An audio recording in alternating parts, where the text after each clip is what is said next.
हो गया। चलिए, तो स्वागत है आप सबका अपना चैनल केजन क्लासेस 786 पे। और उम्मीद करता हूँ आप सब अच्छे होंगे और आपकी पढ़ाई भी अच्छी चल रही होगी।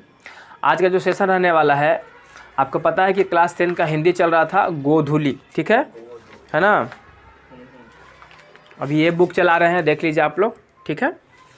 और इसका पार्ट 1 क्या था? पार्ट 1 में श्रम विभाजन एवं जाति प्रथा, ठीक है। और पार्ट 2 20 के दांत, पार्ट 3 भारत से हमने क्या सीखा, यहाँ तक कंप्लीट हो चुका है। उसका जो ऑब्जेक्टिव क्वेश्चन बनता है उससे जो हम बता चुके हैं आपको वीडियो में ही।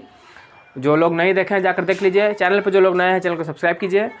वीडियो को नीचे डिस्क्रिप्शन में लिंक दिया रहता है टेलीग्राम का, वहाँ से ज़रूर जुड़ जाइए ताकि आपको पल पल का नोटिफिकेशन मिलता रहे।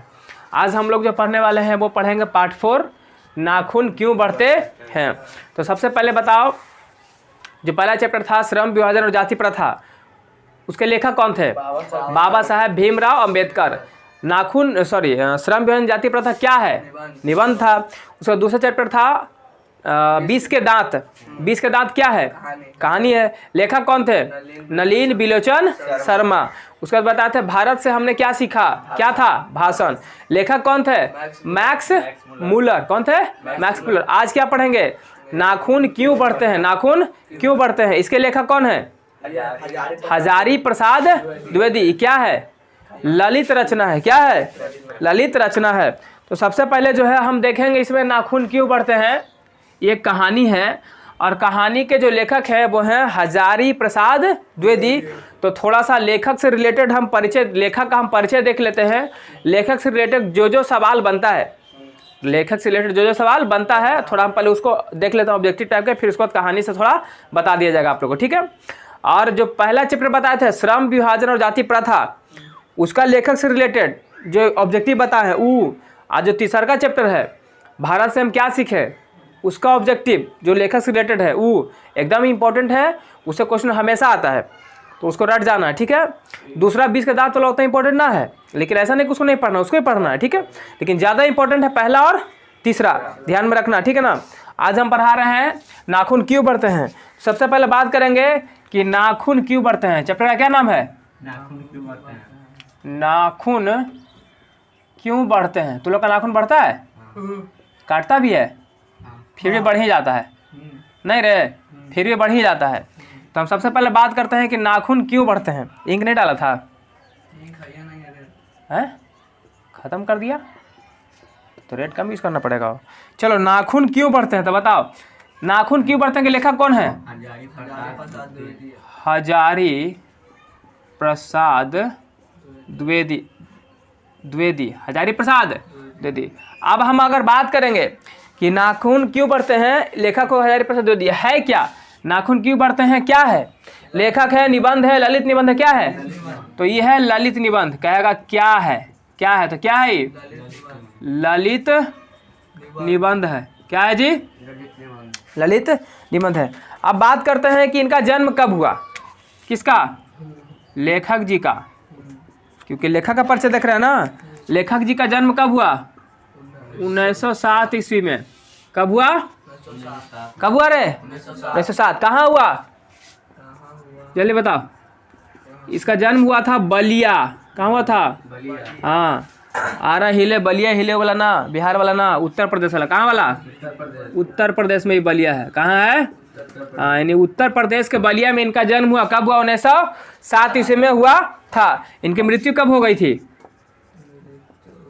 हाँ, 7 में पैदा लिए, 79 में मर गए। 70 साल जिए थे, सॉरी 72 साल। 1979 कहाँ मरे थे ये? हाँ, दिल्ली में जाके दम तोड़ दिए। सब दिल्ली में मरता नहीं हो दिल्ली में जाके क्या कर दिए? दम तोड़ दिए। दिल्ली दिल वालों का है ना, ये लोग दिल वाले इंसान थे ना, है ना। दिल्ली है दिल वालों का, मुंबई है पैसों वालों का, कलकत्ता है कंगालों का। इतना कलकत्ता में भिखारी अच्छा से खाना खाता है, 5 रुपये में भर पेट, ठीक है ना। चले ना कभी हमने भिखारी बन के खाए। अब बोलता है गधा भिखारी बनेगा भिखारी मत बनो, भिखारी को देने वाला बनो, समझ गया। चल, इसका रचना देखते हैं। क्या देखते हैं? रचना। सबका रचना देखे थे ना। बाबा साहब का भी रचना था, मैक्स मूलर जी का भी रचना था कि नहीं था? दृष्टिकोण वगैरह था। बाबा साहब का रचना कौन कौन था रे? बुद्धा एंड हिज धम्मा था ना, who are they, who are सुधराज, और क्या था? The inhalation of caste. ये सब क्या था? बाबा साहब का रचना था। तो उसी प्रकार से इनका भी रचना होगा। किनका? हजारी प्रसाद द्विवेदी का भी कुछ मुख्य रचना है, ठीक है, उसको याद, उसको ध्यान रखना है। एक रचना था अशोक के फूल। क्या था?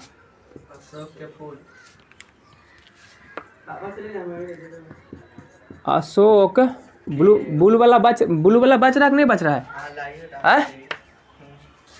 अशोक के फूल। एक था कल्पलता। क्या था? कल्पलता था। और एक हमारा कूटज था। क्या था?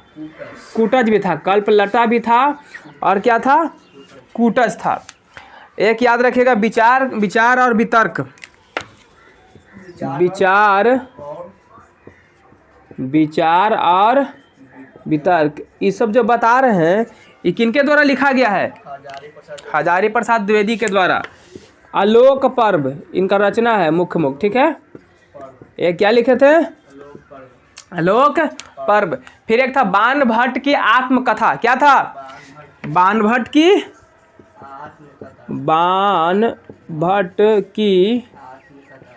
आत्मकथा। क्या था? बाणभट्ट की आत्मकथा। एक था अनाम दास का पोथा। क्या था? अनाम दास का पोथा। ये क्या है? ये है उपन्यास। पोता नहीं, पोथा, ठीक है ना, उपन्यास है। क्या है? उपन्यास है। तो पूछेगा लेखक के बारे में, पूछ सकता है कि बताइए नाखून क्यों बढ़ते हैं के लेखक कौन? नाखून क्यों बढ़ते हैं क्या है? ललित रचना है। लेखक का जन्म कब हुआ? हजारी प्रसाद द्विवेदी का 1907। कहाँ हुआ? बलिया के उत्तर प्रदेश में। बोलता कहीं नहीं है रे, बोलो। बलिया के उत्तर प्रदेश में। इनका मृत्यु कब हुआ? 1979। कहाँ हुआ? दिल्ली में हुआ। इनके द्वारा मुख्य रचना क्या क्या है जल्दी बताओ?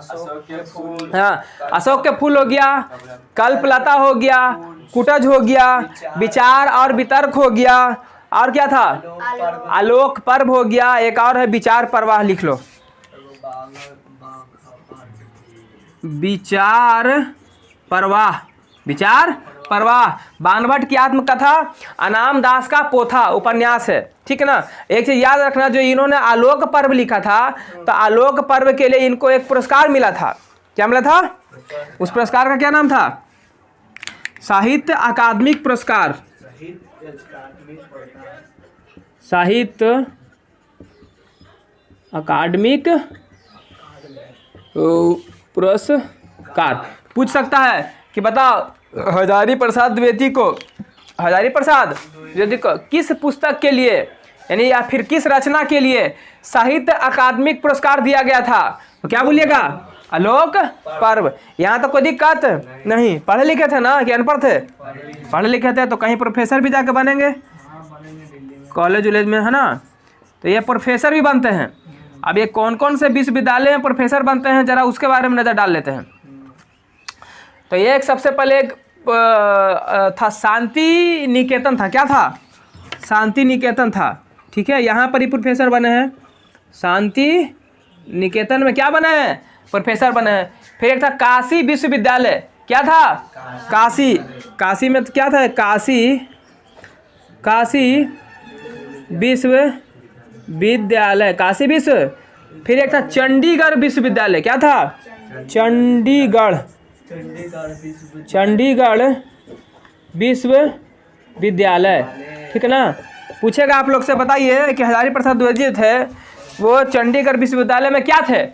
प्रोफेसर थे। काशी विश्वविद्यालय में क्या थे? प्रोफेसर थे। शांति निकेतन में क्या थे? प्रोफेसर थे। यहाँ तक कोई दिक्कत है? नहीं। अब अगर पूछेगा कि बताओ कि जो लेखक थे कौन? हजारी प्रसाद द्विवेदी, ये कैसा लेखक थे?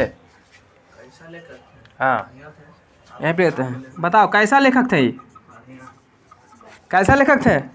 तो ये थे मानवतावादी। कैसा थे? हाँ, मानवतावादी लेखक थे, है ना। मानवतावादी बोले तो मतलब जो मानव की बात करे, मानव के हितों की बात करे, उसी को बोलते हैं मानवतावादी। कोई दिक्कत तो जो इम्पोर्टेंट था लेखक के बारे में जो परिचय था हम आप लोग को दे दिए हैं, ठीक है। बस इससे इतना ही है। अब जो हम बताएंगे वो बताएंगे कहानी से। तो हमारे कहानी का क्या नाम है? हमारे कहानी का नाम है नाखून क्यों बढ़ते हैं। तो सबसे पहला सवाल तो यही उठता है कि नाखून क्यों बढ़ते हैं, और उससे भी पहला सवाल ये बन जाता है कि नाखून क्यों बढ़ते हैं, ये सवाल आखिर लेखक से किया कौन? हाँ, तो बताया था आप लोग, कहानी में याद होगा। सबसे पहले ये सवाल कौन किया? तो नाखून क्यों बढ़ते हैं सवाल पूछेगा तो लोग से ध्यान से सुनना, जो एग्जाम में जो इंपॉर्टेंट रहेगा वही मैंने बताएंगे, ठीक है। सबसे पहला सवाल पूछेगा कि नाखून क्यों बढ़ते हैं, लेखक से यह प्रश्न किसने किया? तो क्या जवाब आना चाहिए? तो लेखक की बेटी, यानी उनकी लड़की, लेखक की बेटी ने सवाल किया था कि नहीं किया था? तो जवाब होगा लेखक की बेटी। अब बात आता है ये कि जो देखो बताते हैं, ये जो बेटी यानी जो बच्चे होते हैं ना, वो कभी कभी ऐसे उटपुटांग टाइप के सवाल पूछ देते हैं कि जो मनुष्य होता है, जो मानव होता है, वो एकदम कन्फ्यूजन में पड़ जाता है कि इस बच्चे को आखिर हम जवाब क्या दें। नहीं रे, मानव जो है अचंभा में पड़ जाता है। पढ़ता कि नहीं पढ़ता है?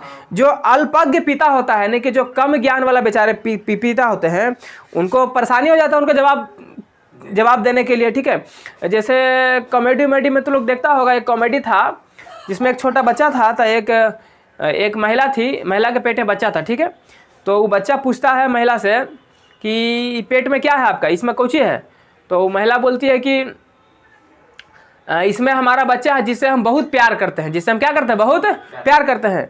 तो बच्चा को जी बोलता है, बच्चा बोलता है कि जब आप इस बच्चा से इतना प्यार करते थे, इसको खा कहाँ लगे?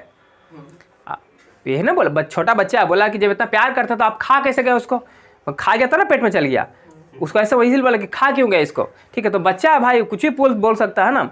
तो बच्चे ऐसे उठपुटांग सवाल करके पूछते हैं कि गार्जियन सोच पड़ जाते हैं कि बच्चे को हम जवाब क्या दे, ठीक है ना। कोई दिक्कत यहाँ तक नहीं। अब बात ये आती है, अब दूसरा सवाल आपसे ये पूछ सकता है, क्या कोई दिक्कत है? मारेगा थप्पड़ उलट जाएगी, क्या लाती है? चल, तो दूसरा सवाल आपसे ये पूछते, तो पहला क्वेश्चन समझ में आ गया आप लोग को। दूसरा क्वेश्चन आपसे ये पूछ सकता है कि नाखून क्यों बढ़ते हैं, नाखून क्यों बढ़ते हैं, नाखून क्यों बढ़ते हैं। तो ध्यान से देखना, बताते हैं एक बात कि नाखून क्यों बढ़ते हैं, बता देते हैं। उससे पहले एक बताओ कि तुमको आज पता होगा कि आज आप लोग को ये बात अच्छे से पता होगा कि आज के समय में नाखून अगर बढ़ जाता है तो गार्जियन क्या करते हैं, उसको मारते पीटते हैं, डांटते डपाटते हैं बच्चे को, नहीं रहे उसको कटवाते हैं कि नाखून काटो, नाखून बढ़ा के क्यों रखा हुआ? नाखून बढ़ाने से नाखून में गंदगी फैल जाएगा, बीमार पड़ जाओगे, है ना। बहुत तरह के बात गार्जियन लोग आज डांटते हैं। नाखून को काटने पे क्या करते हैं, नहीं काटने पे क्या करते हैं, डांटते हैं। लेकिन कुछ समय पहले, यानी कुछ ऐसा समय भी था, बहुत पहले की बात बता रहे हैं, जब मानव क्या था, आदि मानव था, यानी प्राचीन समय में जब मानव क्या था रे, आदि मानव था। तो जब मानव आदि मानव था तो उस समय जो नाखून था, जो लोग नाखून रखते थे, तो नाखून के काटने पे जो गार्जियन होते थे वे बच्चे को मारते थे, बच्चे को डांटते थे कि तुम नाखून क्यों काट लिया, नाखून काट लिया तो तुम आपका रक्षा आप कैसे कर सकता है। यानी कहने का मतलब ये है कि पहले के ज़माना में जो लोग नाखून रखते थे तो वो उसको अपना हथियार मानते थे। क्या मानते थे? हथियार मानते थे। यानी उसी से वो शिकार वगैरह करते थे। बड़ा बड़ा नाखून होता था, इसे पकड़ के नोच लेता था। क्या करता था? नोच लेता था। बात समझ में आ रहा है? यानी कि हम कह सकते हैं, देखो क्या बोले कि पहला सवाल तो यही ना बोला था कि नाखून क्यों बढ़ता है। ये सवाल किससे किया था? यही ना था। तो कौन सी बता थे? लेखक की बेटी, लेखक की बेटी ने किया था। दूसरा क्वेश्चन हम क्या बोल रहे हैं? दूसरा क्वेश्चन बोल रहे हैं कि आज जो है मम्मी पापा जो होते हैं या जो मनुष्य होता है, जो गार्जियन होता है, वो बच्चे को नाखून नहीं काटने पे मारते हैं, नहीं काटने पे। लेकिन प्राचीन समय को याद करो, जब लोग क्या थे रे? आदि मानव। क्या थे? आदि मानव था, यानी प्राचीन समय में, है ना, प्राचीन समय में। तब प्राचीन समय में लोग नाखून काटने पे मारते थे। आज नहीं काटने पे पिटाता है, अब पहले नाखून काटने पे मारते थे। तो क्यों मारते थे? क्योंकि उनको पता था कि उसके लिए वो नाखून जो है वो नाखून ही नहीं है, वो हथियार है। क्या है? हथियार है। कोई जानवर आएगा तो उसको पकड़ कर नोचेगा, नोच करके खाएगा दरिद्र की तरह, नहीं रहे। तो हम बोल सकते हैं कि प्राचीन काल में जो आदि मानव के लिए जो हथियार था, आदि मानव के लिए हथियार था, वो क्या क्या था बताओ? हाँ, यानी आदि मानव को जो हथियार था वो क्या था? नाखून था। क्या था? हाँ, यानी वो अपने नाखून से शिकार करता था। और उसके बाद क्या था? दांत। पहले नाखून से पकड़ेगा तो ना दांत से नोचेगा। बात समझ आ रहा है?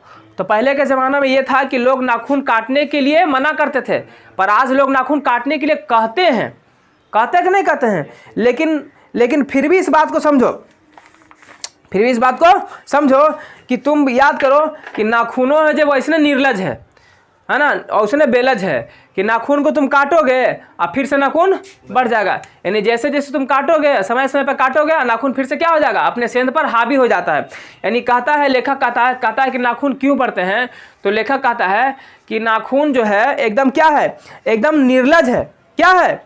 निर्लज है, मतलब बेलज है ना, एकदम निर्लज अपराधी है कि उसको कितनों काटेगा तो बाद में फिर क्या करेगा? अपने सेंध पर क्या हो जाएगा? हाजिर हो जाएगा। जैसे तू लोग कितना बड़का बदमाश है, तू लोग को कितनों डांटते हैं, कितनों मारते हैं, कहते रहे पढ़ के आओ रे, पढ़ के आओ रे, लेकिन तो नहीं लतखोर सुनता है, याद करके नहीं लाता है। कितनों फिर मारेंगे तो पिटाइए लेगा, लेकिन फिर वही कमा करेगा, पढ़ के नहीं आएगा। उसी प्रकार से हमारा नाखून है, इसको कितनों काटो, कुछ बोलेगा तुमको क्या काट रहा हमको? चुपचाप ढीठ बन के कटवा लेगा, और फिर बाद में फिर क्या करेगा? जैसे तूने ढीठ बन के पिटा लेता है, मारते हैं तो तूने ठोका लेता है, ठोका लेता है, और फिर ढीठ बनकर पढ़े चला आता है, याद करके नहीं आता था, फिर मारेंगे हम। तो वैसे ही भी ढीठ बन के क्या करता है? नाखून कटवा लेता है, कटवाता है ना रे, और फिर ढीठ बन के फिर निकल जाता है।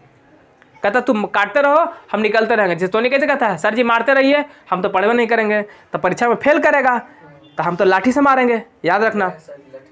हाँ, एगो कमेंट में कर लेता ना कि सर जी आजकल संभल के आपके पास लाठी है तो लेकिन के पास बंदूक है, तो वो सब लेकिन पढ़े वाला रहता है ना रे, वो सब लेकिन पढ़े वाला नहीं है ना। ठीक है, तो खैर वो सब फालतू लेकर इस पर ध्यान नहीं देना है, आप लोग पढ़ने वाले बच्चे ना हैं। चलो इधर आ, चलो इधर देखो। तो पहले के ज़माना में जो लोगों के हथियार थे वो क्या थे जी? नाखून थे। क्या थे? नाखून थे। अब बताइए हमको ध्यान से कि थोड़ा सा और डेवलप करेगा। आदि मानव थोड़ा डेवलप किया ना रे, थोड़ा सा डेवलप किया तो अपना हथियार कौची का बनाने लगा? पत्थर का बनाने लगा, है ना, पत्थर का बनाने लगा, लकड़ी के बनाने लगा। पहले क्या था? नाखून से पकड़ता था नज़दीक में जा करके, है ना। तो थोड़ा आदमी और विकसित किया, तो अपना कौन सा हथियार तैयार कर लिया? अब पत्थर का हथियार बनाने लगा। किसका हथियार बनाने लगा? पत्थर का, लकड़ी का। लकड़ियाँ को क्या करता था? लंबे से काट लेता था, अब पत्थरों को घिस करके आगे नोखिला जैसे लोली है ना इसका, तो यहीं पर सेट कर दिया, और वैसे जिसको भी जानवर को मारा ऐसे फेंक करके ऐसे करके मार दिया इसको। बात समझ गया? तो मार भोंक दिया, भाला वाला बना के भोंक भाग दिया, तो जानवर क्या हो गया? मर गया। ठीक है ना। अब उसको आसानी से वो खा सकता है ना। तो थोड़ा सा डेवलप किया तो नाखून के बाद अब वो पत्थर और लकड़ी का क्या करने लगा? हथियार के रूप में यूज करने लगा। अब बात इतने थोड़े ना है, अब मानव होशियार ना हो, मानव क्या है? होशियार है। वो धीरे धीरे और विकास करेगा, तो धीरे धीरे और विकास करेगा तो आप किस चीज़ का हथियार बनाने लगेगा? जब विकास करेगा तो किसका हथियार बनाने लगेगा? तब लोहा हुआ आएगा। क्या करेगा? लोहा लाएगा, यानी अब लोहे को हथियार बनाएगा। क्या बनाएगा? लोहे को हथियार। तो ये और मजबूत है। क्या है? ये और मजबूत है ना। लोहे का हथियार बनाएगा तो क्या होगा? ये और मजबूत रहेगा कि नहीं रहेगा? बोलो। हाँ, यानी हम कह सकते हैं कि अगर हम कुछ लाख वर्ष पहले की बात करें, तो जो मानव था वो क्या था? जंगली था, है ना। तो शुरू में तो नाखून का यूज किया, फिर लकड़ी पत्थर का यूज किया, फिर धीरे धीरे क्या किया? वो लोहा का प्रयोग करने लगा।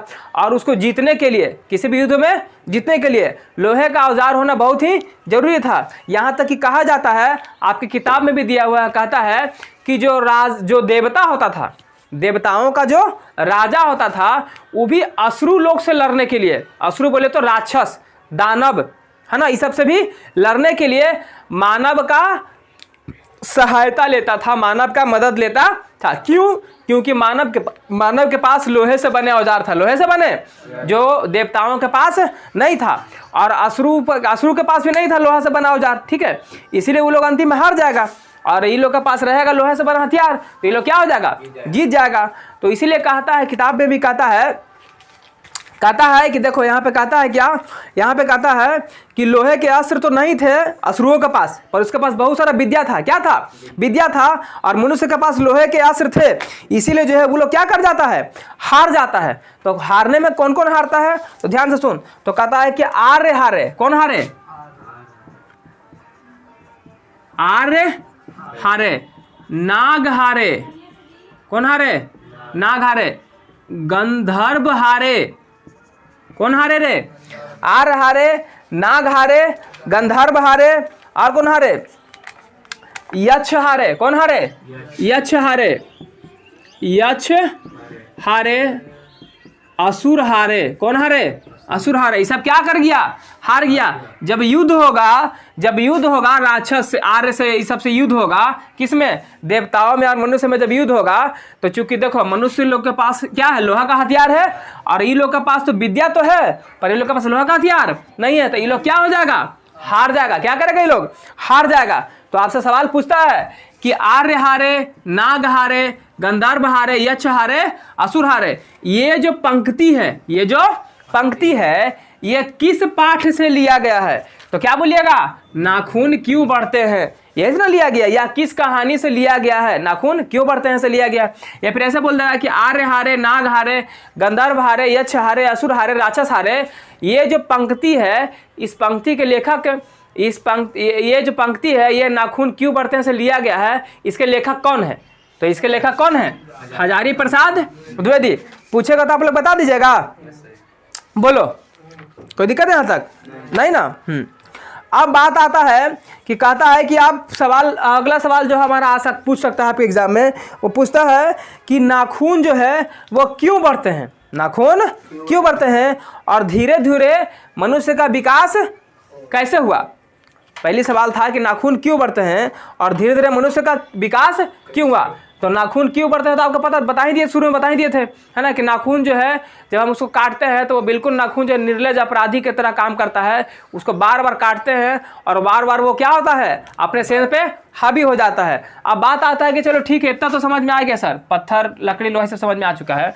अब इसके बाद मनुष्य का क्या होगा? और विकास होगा कि नहीं होगा? ऐसे थोड़े कि इतने पर टिकल रहेगा।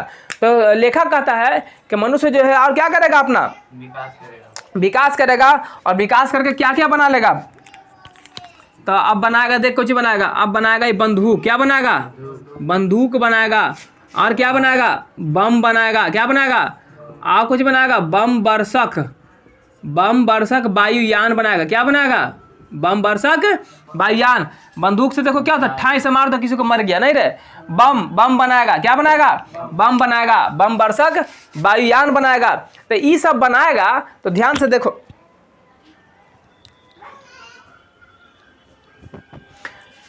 ये सब बनाएगा। तो ये सब बनाने पे जो कहता है लेखक कहते हैं, कौन? हजारी प्रसाद द्विवेदी कहते हैं कि अगर मनुष्य जो है आज जो है बंदूक बना रहा है, बम बना रहा है, बम वर्षक वायुयान बना रहा है, तो ये जो है ये मनुष्य किस ओर बढ़ रहा है? पशुता की ओर बढ़ रहा है कि सभ्यता की ओर सभ्य की ओर बढ़ रहा है? तो तुमको क्या लग रहा है? पशुता मतलब जानवर जैसा व्यवहार करना। तो ये बंदूक बम बनाने से लोग थोड़ा सभ्य बनेगा। ये क्या बनेगा? पशुता की ओर बढ़ रहा है।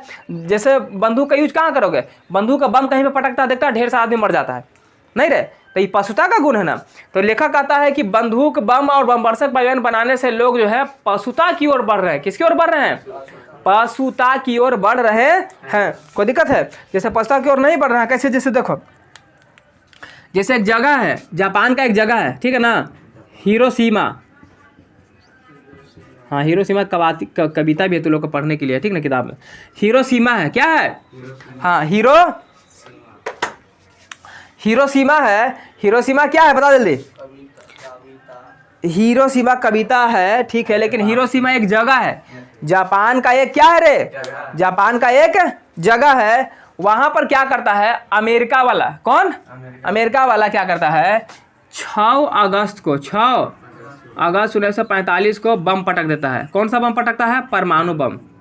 कितना खतरनाक होता है, यानी एटम बम पटक देता है। कौन? अमेरिका वाला। अब यहाँ पर अब पटक देता तो यहाँ पर 1.5 लाख आदमी मर जाता है। कितना मर जाता है? 1.5 लाख आदमी मर जाता है। तब बोलो बम बनाने से नुकसान हुआ?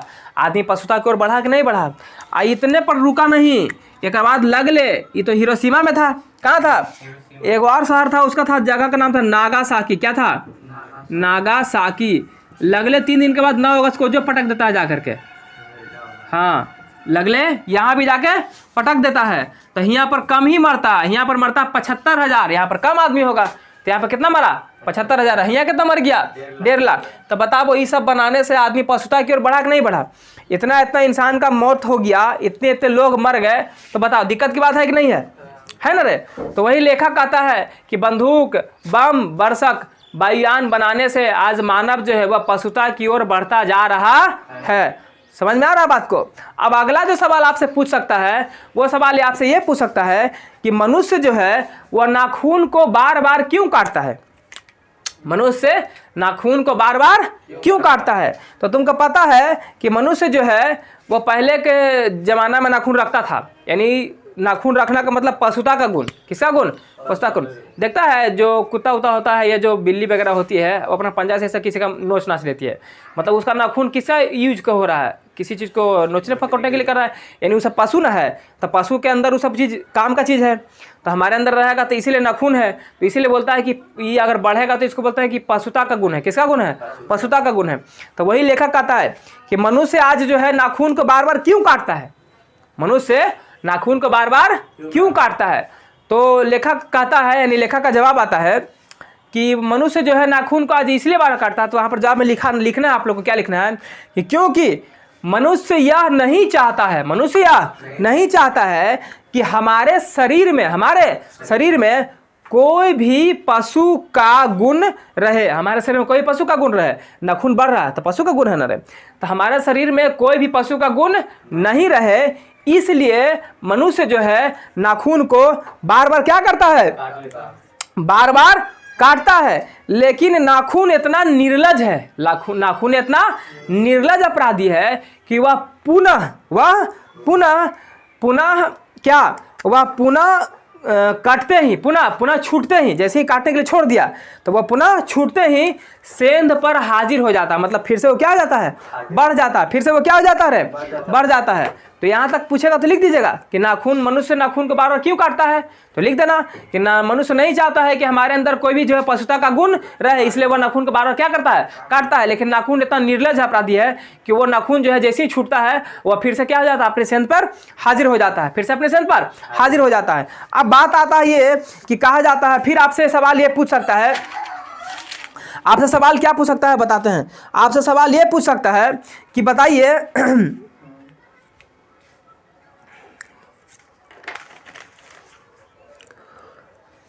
हाँ, पूछ सकता है कि सुकुमार विनोदों के लिए नाखून का उपयोग में लाना मनुष्य ने कैसे शुरू किया, है ना। एक सवाल ये पूछ सकता है कि सुकुमार विनोदों के लिए जो नाखून है, सुकुमार विनोदों के लिए नाखून का उपयोग जो है वो मनुष्य ने कैसे लाना शुरू किया, है ना। तो कहता है कि कुछ हजार वर्ष पहले जो मनुष्य है उसने नाखूनों को सुकुमार विनोदों के लिए लाना क्या कर दिया? शुरू कर दिया, ठीक है ना। और वहीं पर एक लेखक हैं वात्स्यना, क्या नाम उनका? वात्स्यना। उन्होंने एक रचना लिखा था कामसूत्र। क्या लिखा था? कामसूत्र। तो वात्स्यना के कामसूत्र से पता चलता है कि वो कितने वर्ष पहले, कुछ वर्ष पहले का मतलब कितने वर्ष पहले, यानी 2000 वर्ष पहले, 2000 वर्ष पहले। इनका कहना है कि 2000 वर्ष पहले जो था वो नाखून काटने की जो कला थी वो काफ़ी मनोरंजक थी। मतलब कहने का मतलब, बेसिकली कहने का मतलब कि महिला लोग के बारे में बता रहे हैं। जेंट्स लोग तो, लेकिन कौन? महिला लोग।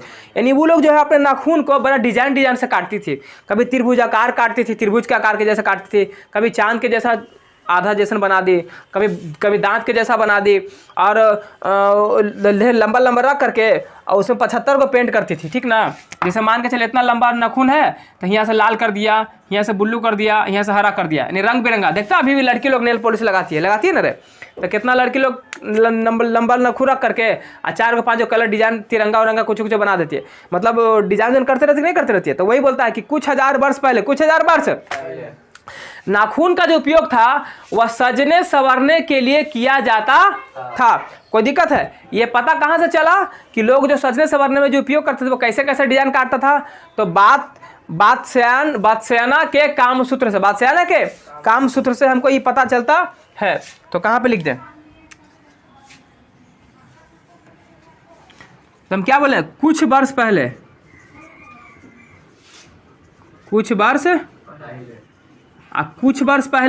तो कुछ वर्ष पहले क्या होता था? जो नाखून होता था, नाखून का उपयोग सजने संवरने के रूप में करते थे। क्या करते थे? हाँ, नहीं, नाखून कुछ वर्ष पहले नाखून का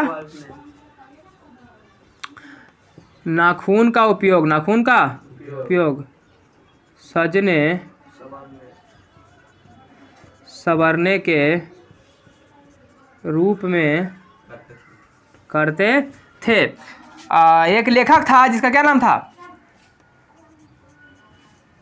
वात्स्यायन, यानी वात्स्यायन का कामसूत्र था। क्या था? कामसूत्र। कामसूत्र। तब पूछेगा तुमसे कि बताओ कामसूत्र के लेखक कौन है, तो क्या बोलना? वात्स्यायन को क्या बोलना? वात्स्यायन। वात्स्यायन जो था क्या था रे? एक लेखक था। क्या था? वात्स्यायन जो था वो क्या था? वात्स्यायन क्या था? लेखक था। तो वात्स्यायन के कामसूत्र, वात्स्यायन के कामसूत्र, तो कामसूत्र के लेखक कौन था? वात्स्यायन। वात्स्यायन। तो वात्स्यायन के कामसूत्र से पता चला कि कुछ वर्ष पहले, तो कितना वर्ष पहले? तो 2000 वर्ष पहले। 2000 वर्ष, यानी 2000 वर्ष पहले इनका कहना है कि 2000 वर्ष पहले जो महिला लोग होती थी, खासकर कौन? महिला लोग जो होता है वो नाखून एकदम तरह तरह के डिजाइन में काटती थी, तरह तरह के डिजाइन में काटती थी। वो कौन कौन डिजाइन था? वो काटती थी त्रिभुजाकार, त्रिभुज बना लेती थी, त्रिभुजाकार। फिर दंतुलाकार, दांत के जैसा दंतुलाकार। फिर वर्तुलाकार, वर्तुला आदि, है ना?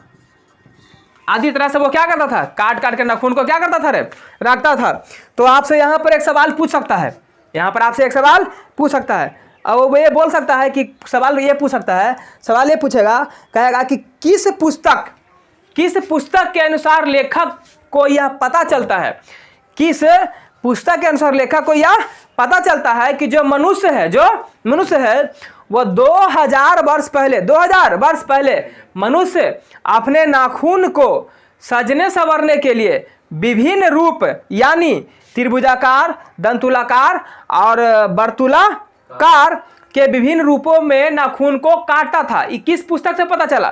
तो क्या लिखेगा कि वात्स्यायन के कामसूत्र से, वात्स्यायन के कामसूत्र से। कोई दिक्कत यहाँ तक? नहीं ना?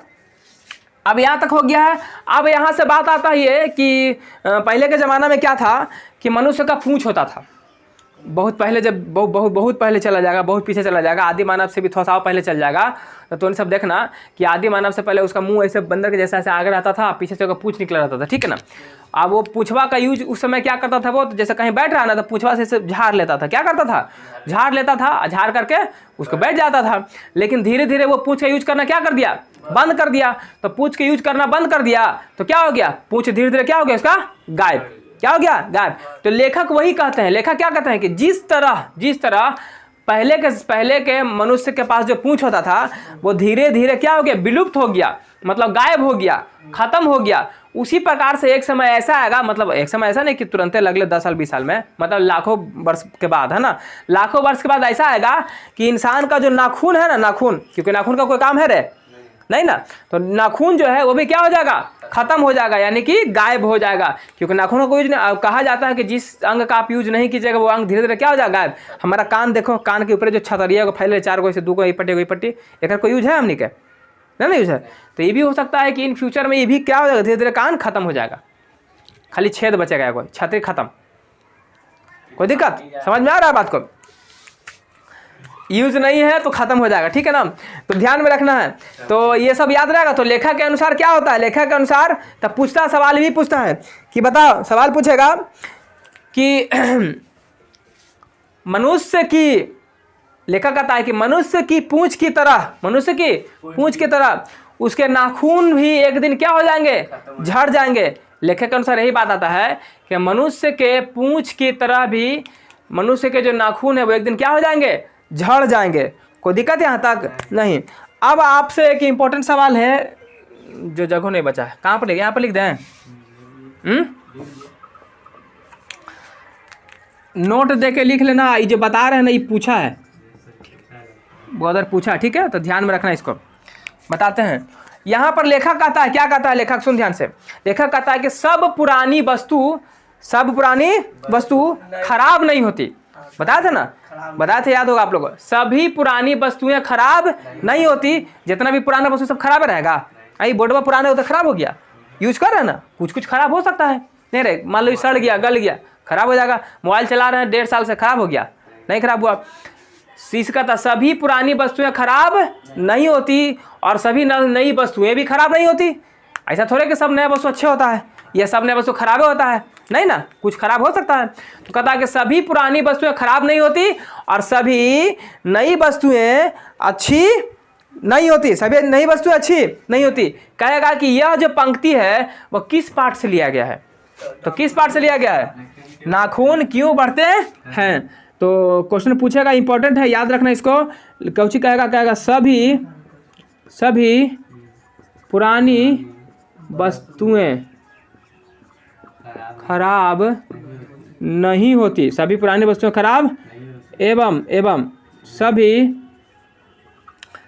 सभी नई वस्तुएं अच्छी भी नहीं होती, सभी नई वस्तुएं अच्छी नहीं होती, कुछ अच्छी भी होती है कुछ खराब भी होती है ना। हाँ, सभी नई वस्तु अच्छी नहीं होती। इतना दे देगा, पूछेगा बताओ कि यह जो पंक्ति है वो कहाँ से लिया गया है, किस पाठ से लिया गया है, तो क्या बोलिएगा, नाखून क्यों बढ़ते हैं, नाखून क्यों बढ़ते हैं। यहाँ तो कोई दिक्कत समझ में आ गया आप लोग को, नहीं। अच्छा, यहाँ पर देखो एक बूढ़ा व्यक्ति था, जैसे नेता लोग आकर भाषण देता है, नेता लोग बोलता है कि काम करो, ये करो वो करो, फैक्ट्री लगाओ, खूब पैसा कमाओ, बोलता है कि नहीं बोलता है, ये सब बोलता है भाषण में। तो एक बेचारा बूढ़ा व्यक्ति था, वो बोल रहा था, वो क्या बोल रहा था, बूढ़ा व्यक्ति ये कह रहा था, बूढ़ा व्यक्ति ने कहा था आलस, क्रोध, घृणा, दोष सब त्याग देना चाहिए। आलस, क्रोध, घृणा, ईर्ष्या, द्वेष, जितना सब क्या करो, त्याग दो। और मनुष्य को क्या करना चाहिए, तो मनुष्य को काम करना चाहिए बल्कि आराम नहीं करना चाहिए, एक दूसरे से प्रेम करना चाहिए, एक दूसरे से मिलजुल कर रहना चाहिए। ये सब बात एक बूढ़ा व्यक्ति ने कहा। अब पता नहीं ये बूढ़ा बात किसी को अच्छा लगा उसका कि नहीं लगा, बूढ़ा व्यक्ति को गोली मार दिया। क्या मार दिया, गोली मार दिया, बेचारा मर गया। तो कभी बूढ़ा व्यक्ति के बारे में भी पूछे कि ये वाला बता बोल करके कि आलस, क्रोध, घृणा, द्वेष, ईर्ष्या ये सब नहीं करना चाहिए, आराम नहीं करना चाहिए, काम करते रहना चाहिए, ये सब एक बूढ़ा व्यक्ति ने कहा था। ये पंक्ति कहाँ से ले गया, तो वो भी क्या बोलना, नाखून क्यों बढ़ते हैं। एक छोटा सा इसमें और बात याद रखना, क्या एक आपसे आप क्वेश्चन पूछ सकता है, स्वाधीनता, क्या पूछ सकता है, स्वाधीनता पूछ देगा कि बता स्वाधीनता का अर्थ क्या होता है, स्वाधीनता का अर्थ क्या होता है। तो देखो, स्व मने, स्व मीन्स अपना, अधीनता मने आज़ादी, धीनता मने आज़ादी, यानी कह सकते हैं कि अपने आप में आज़ादी। स्वाधीनता का अर्थ क्या होगा, अपने आप में आज़ादी। स्वाधीनता का अर्थ क्या हो गया, अपने आप में, कोई दिक्कत है यहाँ तक। तो स्वाधीनता का अर्थ हो गया कि अपने आप में आज़ादी। एक और सवाल आपसे पूछ देगा यहीं पर, वो क्या पूछ सकता है, बम बतो क्या बतल वाले। हाँ, एक पूछेगा सफलता, क्या पूछेगा, सफलता एवं पूछेगा चरितार्थ, क्या बोलेगा, चरितार्थ। ये पूछ सकता है कि सब, ये पूछेगा कि बताओ कि लेखक के अनुसार सफलता एवं चरितार्थ में क्या अंतर है। सवाल ये भी पूछ सकता है कि लेखक के अनुसार सफलता एवं चरितार्थ में क्या अंतर है। तो सफलता के बारे में समझना, सफलता के बारे में कहता है, ध्यान से सुनना, यहाँ पर हम क्या बोल सकते हैं कि जो हमारा लेखक है, वो लेखक कहते हैं कि अगर मनुष्य चाहे तो अपनी खोज से, अपनी बुद्धि से, अपनी ताकत का इस्तेमाल करके, अपनी बुद्धि का इस्तेमाल करके वो क्या कर सकता है, वो हर उस बहुमूल्य वस्तु या हर उस शक्ति को प्राप्त कर सकता है जिसको वो पाना चाहता है। ठीक है, तो जब पा लिया तो क्या हो गया, सफलता। जैसे तू लोग पढ़ रहा है, तू लोग क्या कर रहा है, पढ़ रहा है, तो तू लोग क्यों, तू लोग पढ़ने के लिए मेहनत कर रहा है ना, कोशिश कर रहा है, पढ़ते पढ़ते मेहनत करते तू लोग मैट्रिक पास कर जाएगा। तुमको इच्छा था कि मैट्रिक पास कर जाए, तो मैट्रिक पास कर गया 450 प्लस नंबर ला करके। ठीक है, तब तू सफलता पा लिया कि नहीं पा लिया। कोई जॉब लेके पढ़ रहा होगा तो जॉब करेगा तो सफलता पा लिया। लेकिन कुछ ऐसे भी लोग होते हैं जो कुछ और चीज़ के लिए सफलता पाते हैं। लेकिन ऐसा लेखक कहता है कि सफलता जो है, सफलता पाने के बाद खाली इससे फ़ायदा नहीं होता, इससे नुकसान होने लगता है। जैसे फॉर एग्जांपल समझाते हैं आपको कि मान के चलो कि कोई चाइना वाला भी क्या बनाया था, कोरोना वायरस बना रहा था ना रे। तो कोरोना वायरस बनाया तो उसे सफलता मिला कि नहीं मिला ना रे। तो सफलता मिला, लेकिन साथ में नुकसान भी तो हो गया, नुकसान नहीं हो गया, सफलता नहीं मिला कि वो एक वायरस तैयार कर लिया, अपना हथियार वेपन्स बनाता है ये लोग। आजकल पहले के ज़माना वाला बात नहीं रहा। अब क्या है ना, गोली बंदूक से लड़ाई कम होता है, अब वायरस से लड़ाई होता है। उसको बोलता है कोल्ड वार, क्या बोलते हैं, कोल्ड वार। चुपचाप वायरस छोड़ दिया तोर देश में लाकर, मरते रह, ऐसी खखवा कोरोना में कैसे मर रहा था सब देख रहा था। तो युद्ध होगा दूसरा, जैसे चाइना वाला कोरोना वायरस बना के रख रहा था कि युद्ध होगा ना, ज़्यादा रेटिंग ना करेगा तो हम वायरस पे छोड़ देंगे। तो वायरस छोड़ा कुछ पहले रिलीज हो गया, आपने भी तबाह हुआ, सबका तबाह किया, तो नुकसान हुआ कि नहीं हुआ। तो वो जो बनाया तो वो सफलता मिला, क्या मिला। तो सफलता में आपको नुकसान भी हो सकता है, सफलता में आपको क्या हो सकता है, नुकसान भी हो सकता है। तो वही लेखक के अनुसार सफलता का परिभाषा क्या देंगे अंतर में, यही कहेगा कि मनुष्य अगर चाहे तो अपनी बुद्धि से, अपनी मेहनत से, अपनी शक्ति से वह हर उस बहुमूल्य चीज को प्राप्त कर सकता है जिसको वह प्राप्त करना चाहता है। लेकिन अगर चरितार्थ की बात करें, किसकी बात करें, चरितार्थ की, चरितार्थ किसे कहते हैं, लेखक के अनुसार चरितार्थ क्या है। तो कहता है कि लेखक के अनुसार चरितार्थ वो है, कहता है कि मनुष्य प्रेम, भाव, स्नेह के साथ एक दूसरे से मिल करके रहे, एक दूसरे के साथ क्या करके रहे, मिल करके रहे, उसी को क्या बोलते हैं, चरितार्थ बोलते हैं। क्या बोलते हैं, चरितार्थ बोलते हैं। तो इसमें नुकसान नहीं ना रहा, चरितार्थ में नुकसान है नहीं ना, एक दूसरे के साथ क्या कर रहा है, मिलजुल कर रह रहा है, मेल मोहब्बत भाईचारा का तरह रह रहा है कि नहीं रह रहा है। तो किसी को नुकसान है, नहीं नुकसान है।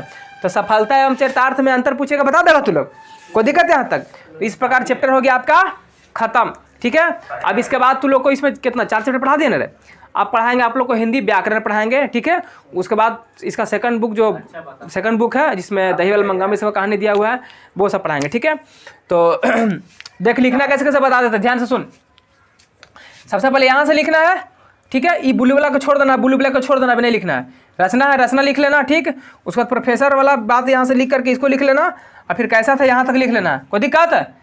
फिर मेन कहानी का स्टार्ट कहाँ से हुआ, यहाँ से हुआ ना, फिर यहाँ से लिखना है, यहाँ से लिखते हुए पूरा ऐसे आना है, और लास्ट में किसको लिखना है, इसको नोट वाला को, लास्ट में किसको लिखना है, नोट वाला। कोई दिक्कत है यहाँ तक, समझ में आ गया, आप लोग को समझ में आ गया। तो वीडियो को लाइक कीजिए, शेयर कीजिए, सब्सक्राइब कीजिए, दोस्तों में शेयर करना मत भूलिए।